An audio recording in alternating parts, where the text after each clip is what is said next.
Hello and welcome back to the IPIO programming channel. Next up is number systems. Okay, so dual or binary system. So they're covering binary. What else? They're covering decimal. Because that's something nobody knows. Like, we should go into depth on decimal system. That's and what else? What else? Hexadecimal. Oh, they're omitting octal. Hexadecimal. Okay, I'll do you one better. I'm throwing in octal. And for good measure, what else? We're going to go ASCII table. ASCII table. Yeah. Okay. Binary first. Actually, I wonder if that notation is in here.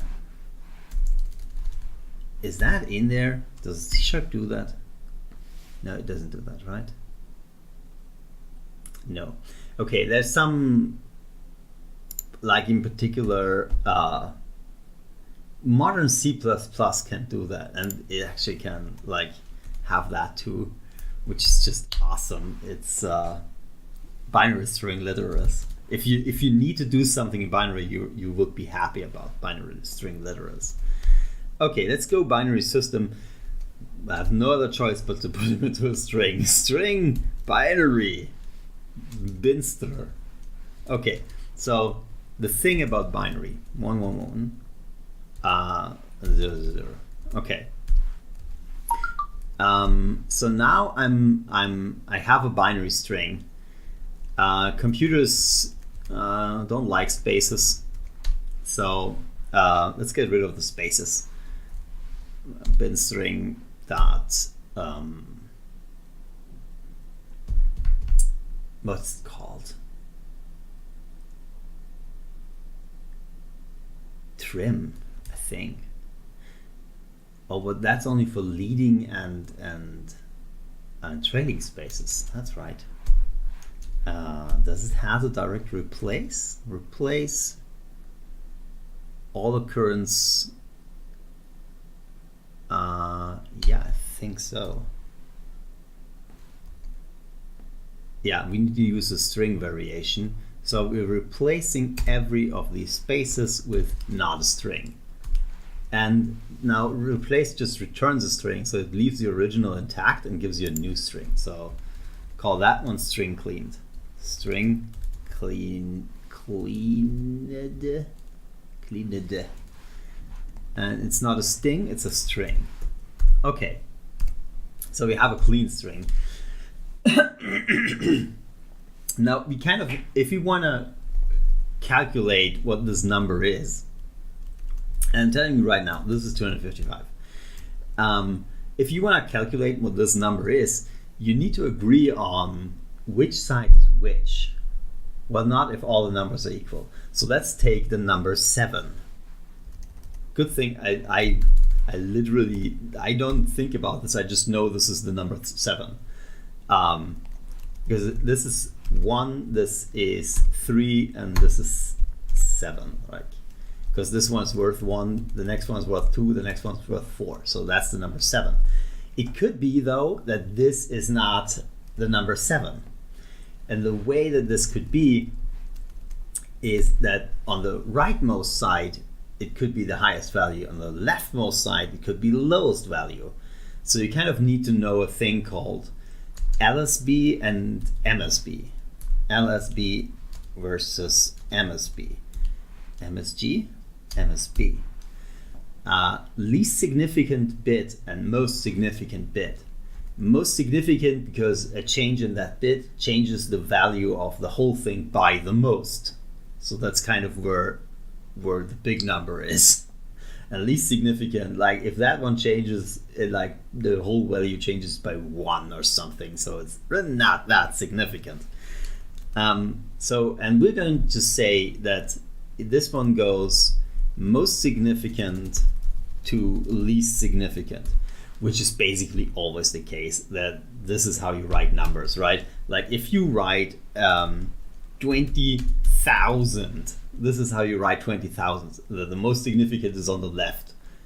If the one on the right changes, it's 20,001, basically still 20,000. Did I write 20,000? This isn't the number 20,000. Okay. So this is still basically 20,000, slightly off. But if the one on the left changes, it's 30,000. So it's a really significant change. And just all of the numbers. No one writes, if they want to write 30,000, no one writes in that way, right? That's not how you do things. So basically, we can agree that the leftmost is the most significant. Let's just assume that. You need to know that this is the binary system. Now, you need some math in there. Oh, you need to also know if it's 2's complement. So we say that this only goes into positive numbers. It starts with 0 and goes into positive. We need to,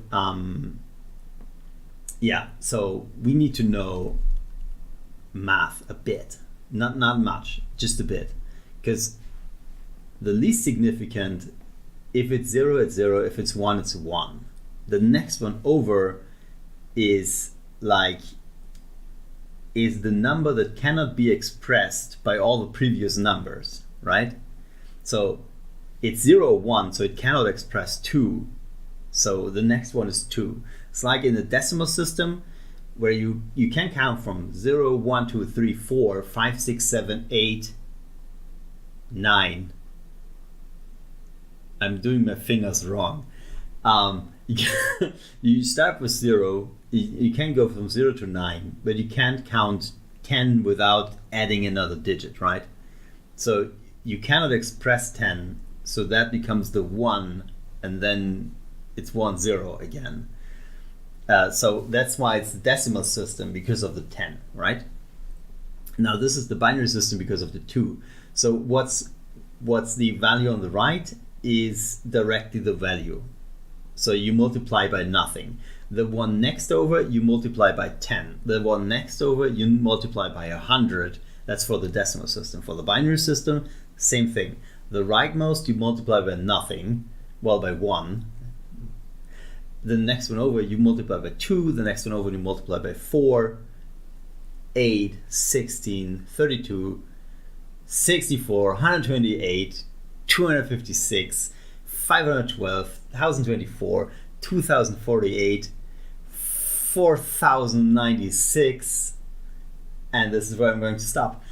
Okay, so the thing you're using is the power. So let's see if you can output these powers. I'm going to use a for loop, and that's probably somewhere in a later slide. Integer I equals 0 for as long as I is less than, let's go, I don't know. Well, we have 8 bits. Let's go 9 numbers then. So it does 9 numbers because it does 0, 1, 2, 3, 4, 5, 6, 7, 8. And those are all smaller than 9 because we started with 0. So it's going to do it 9 times. Plus plus I. There's a difference between I++ and plus I. We should go into operators at some point. Okay, I'm not sure how you math. Do you math like that? Yeah, you math. This is how you math. We need the power. And it's probably floaty. Yeah. So we need the power of which one's which? Floating point number to be raised to a power. So this is the one that will be raised. So we raise 2 by, and this is the power, and we're gonna raise by the power of I, and we're going to remove all the digits by making it an integer. Oh, I'm not allowed to cast this to integer.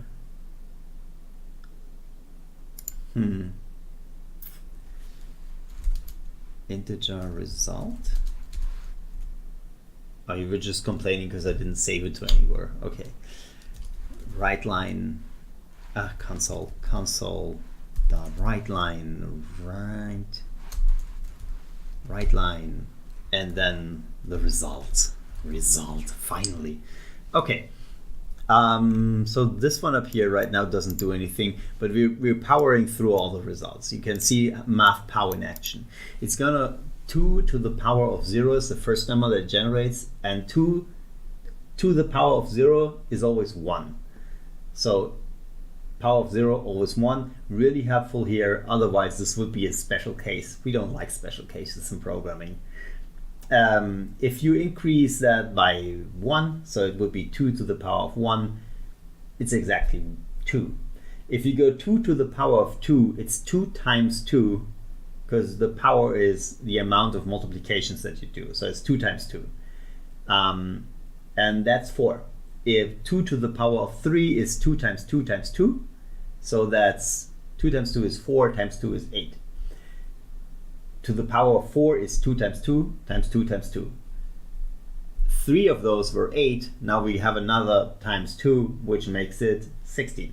And this is just going to output all the numbers, all of them. 1, 2, 4, 8, 16, 32, 46, 128. Actually, I'm really curious, like what comes next. This artifact is because of my recording software. Don't worry about it. 8,192. That's the one that I missed. Yeah, this is kind of where I stop. These I have roughly memorized, and the next one I literally don't even. So these are the powers that we need to raise the thing by. Let's just assume that the binary string that we have, let's actually clean that one. Where's cleaned? There's cleaned. Okay. We need to get the least significant one, because that's the one that we need to multiply, right? This is going to be complicated.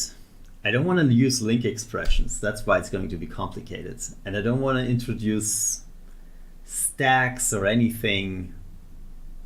What's an easy way to do that? I need arrays. I'm trying to find a way to do that without explaining new stuff. I don't think I can though. Okay. So a string is a sequence of characters, right? You have your first character, your second character. Actually, let's go and just call them 1, 2, 3, 4, 5, 6, 7, 8. This is now the binary string, which isn't the binary string because only the number 1 actually happens in binary. But yeah, let's just output then the binary string of I. See, it'll go to, this doesn't work. Oh, I did not assign it to anything. All right, I accept your criticism, dear compiler. Right, so writing this binary string out, and this will totally crash. Look at that. We're telling to him, we say like start at index 0. I should explain what index 0 is, right? So this number here has an address. Let's write down an address.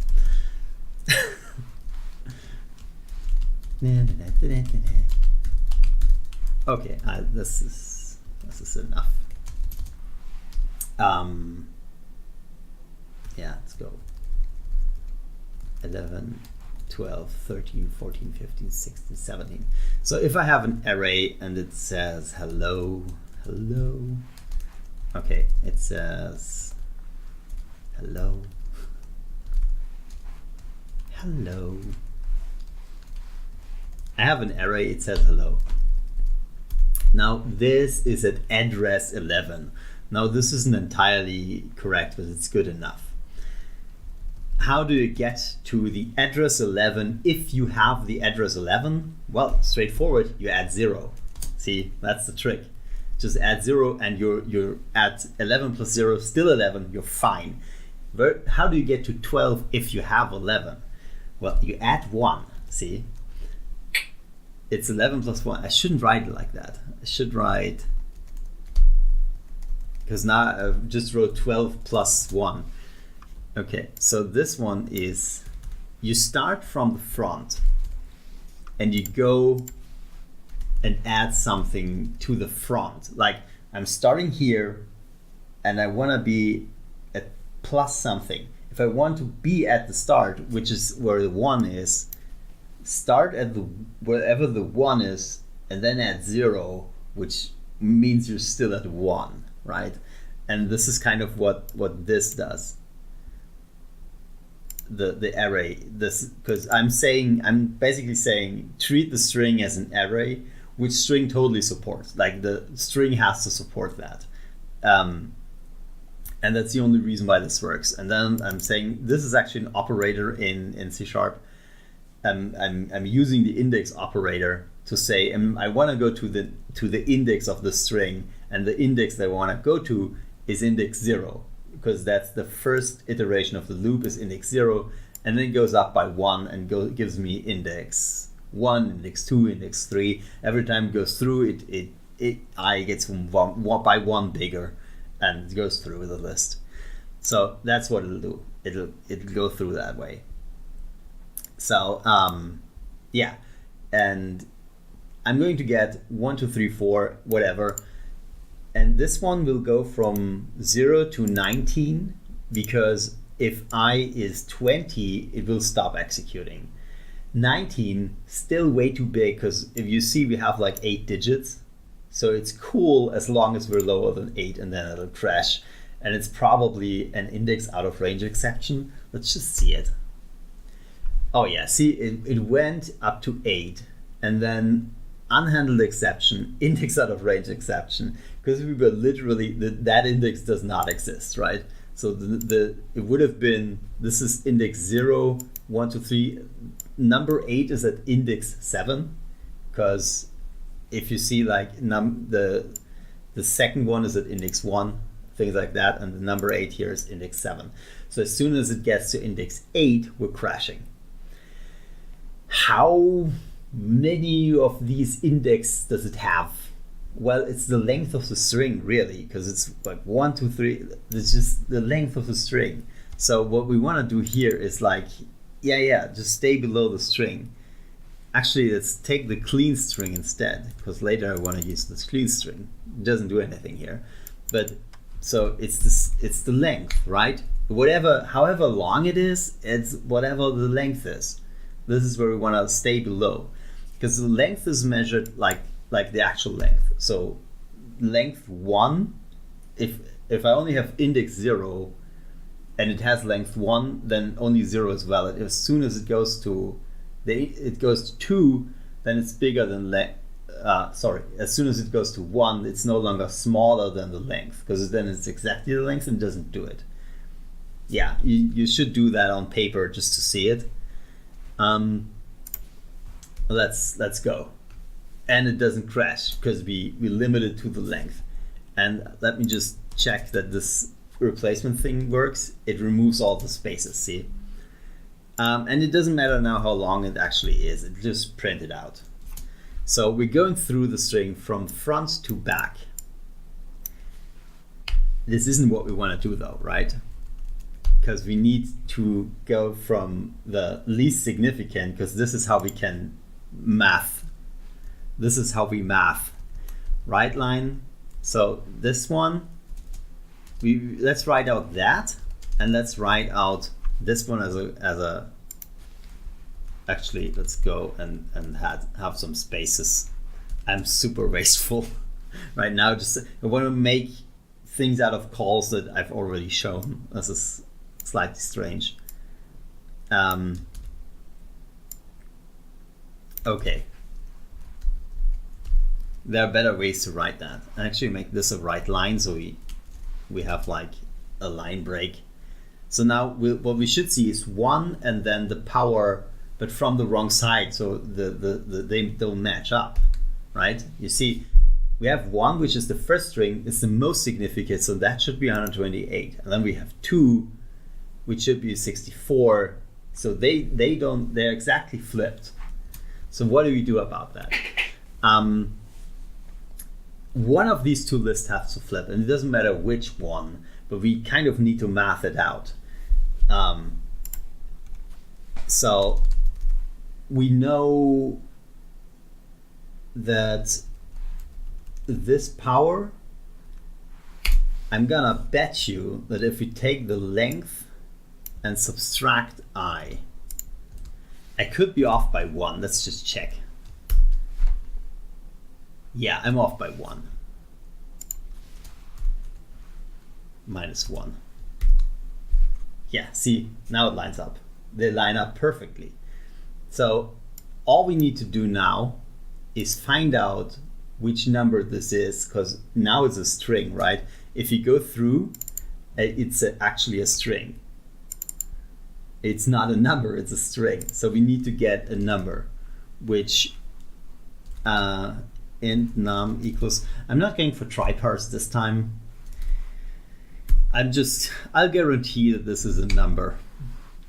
Just for speed, essentially. Because if I go for try-parse, I should add error handling, and you should always have error handling. Like, once you kind of build the prototype out. Oh, because it's a character, not a string, huh?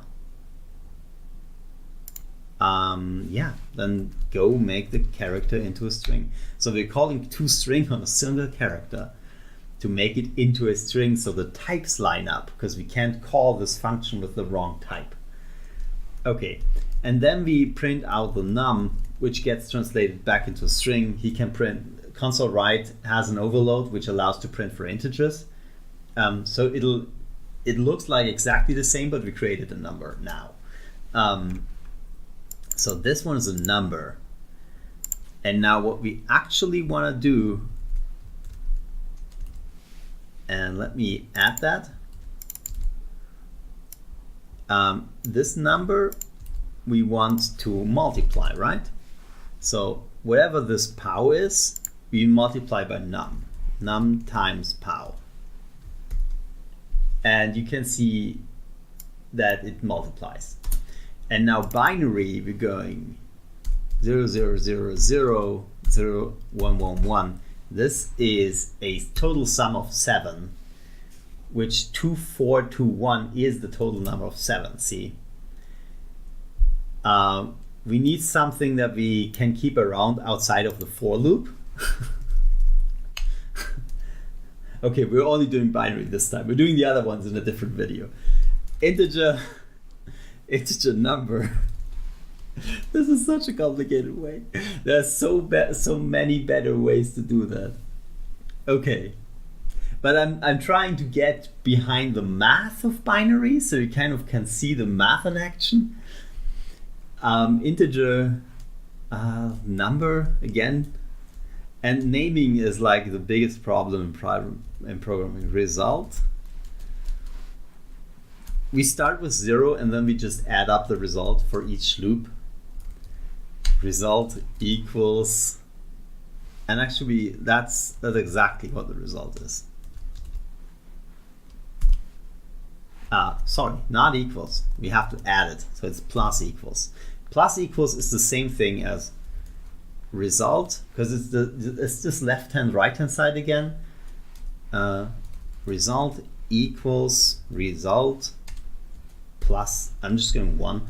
So what this thing does, just this line, just as a concept, so you understand the line that's above. What this line does, it takes the old result, semicolon, not colon. They're next to each other on my keyboard, that's why I keep hitting that. The result plus 1, so it takes the left hand side, calculates then, and then stores that into result. So it overrides whatever was in result with the previous result plus 1. So this would now add 1.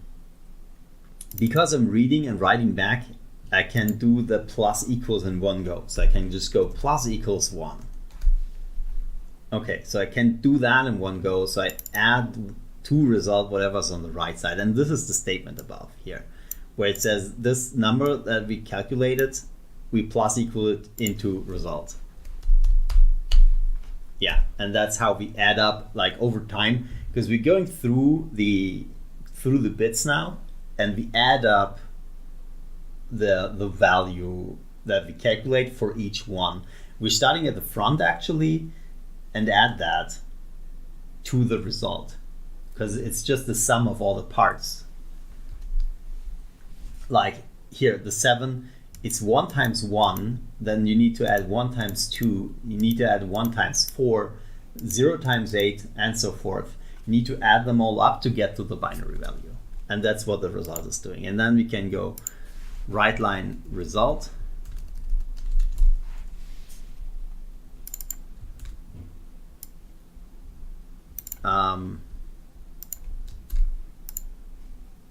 And yeah, we don't need any of these console right lines, to be honest.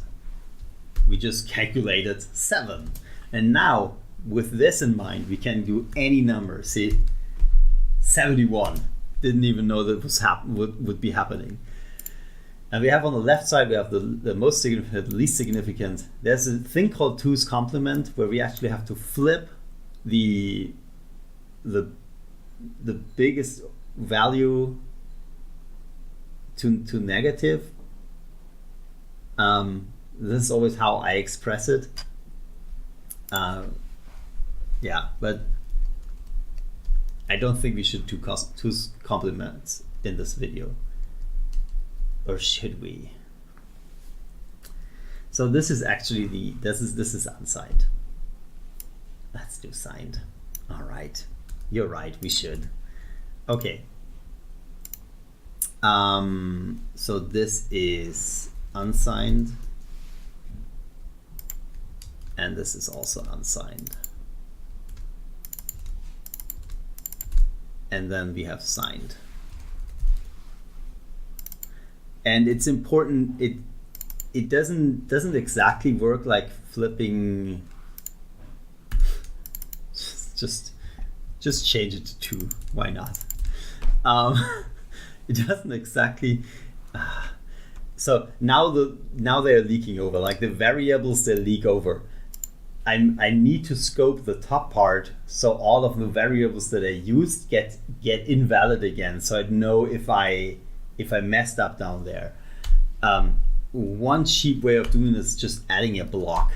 This now limits the scope of all of the defined variables into that single block, so it doesn't leak over to down there, because I have no clue if I really changed all the variable names. Actually, it doesn't even compile up here. Okay, so now, and I can do the same here, like, because I'm not using anything outside of the scope, everything is initialized in there. If I would write like this string here, it would tell me that it can't find that string. Yeah. Phew. I just, for a second there, it didn't tell me, so, but it did still parse it. Okay. So it's not exactly true that it's just the highest bit flipped. You have to know the length as well. So it's for an 8-bit, it is the one on the 8-bit on the most significant slot. It's not flip the topmost. It's flip this specific one. So if you have a 3-bit integer, you don't flip the minus on the topmost well, 3-bit would be that one, unless it's 3-bit signed. If it's 8-bit signed, you flip the 1 on the 8th, regardless of if everything's a 0, you still flip the 1, the most significant. So bit 7. That's technically, I think, bit 7. Because you would count like 0 is the least significant, and then it's this index length thing again, where 0, an 8-bit integer has the index 0, 1, 2, 3, 4, 5, 6, 7, and the one on the 7 is the one that they flip for an 8-bit signed integer. 16-bit signed integer, it's the one on the 16th bit that they flip, where they flip the sign, so it's minus whatever that value is. Flipping a bit means setting it from 0 to 1 and 1 to 0. That's not at all what I meant. So I'm talking about taking the value and making it negative. So now this one is 8-bit integer. So this would be minus 128. So now we need to create the result minus 128, which means index 7 is flipped. So if the index is 7, we flip the signature. If index, I call the index I, equals 7, else. So there are multiple ways of doing that, and this is just the roughest way I can think of. We just subtract it instead of adding it, see? And now it comes out. Wow, it doesn't do what I thought it would do. Why is that? Oh, because index 7 is actually the least significant. So it's actually, if I is 0, we do that. It's -1. Yeah, it's -1. Yeah, right. Because all of the on the right are most positive. If in a signed integer every bit is on 1, the number is -1. Doesn't matter how big the integer is. The value is just like how many bits the integer has. If it's a 2's complement signed integer, the value will be -1. The thing is that the most negative number is 1 and everything else 0, because then you don't add positive numbers, right? So this actually is -128. And if the biggest positive number is everything but that being a 1. So this is 127. See, 127. Now, the biggest positive and the biggest negative are also always apart by 1. So if you add the biggest positive and subtract the biggest negative, you get -1 whatever happens, right? So this now works. We can start this slightly prettier. If we go and start I in 1, then it never hits this one. So we can kind of do that before we start the loop. And then we only need to add after that. So we don't have, we kind of remove the if statement. And the number is always 128, I think. No, the number is what we parsed. So this is the number. For index 0, I doesn't exist, I is 0, 0 minus 1 is interesting. Okay, so that's the number times whatever that is, and that is actually always 128. And that should give us the same result. Yeah, and this is where testing comes in. If you do optimizations like that, it's good to have a solid test suite around it so you can see the results. This might have been a good point to introduce testing, but binary numbers, this is how they do. And you never ever, so I'm just doing the string thing because so you have it on, like, this is what you would do on paper kind of, but yeah, how would I write 128 in my computer now? I would go integer a equals 128 or minus 128. This is how I would do that. No one cares about integers bits if they're writing C#. This isn't the use case. If you care about bits and you're writing C#, you're using the wrong programming language. Like, there's the common language runtime. You can write C code and use it in C#, and this is where you do bit fiddling. You don't do bit fiddling in C#. This is just the wrong layer of abstraction. You don't need that. you will need it if you write an exam on it, sure. Then you'll need it. But I can't remember when I ever used bit fiddling in C#. That's just not what you do in C#. So we handled binary. Let's tackle the decimal system next. Thank you so much for watching. See you in the next episode. Bye.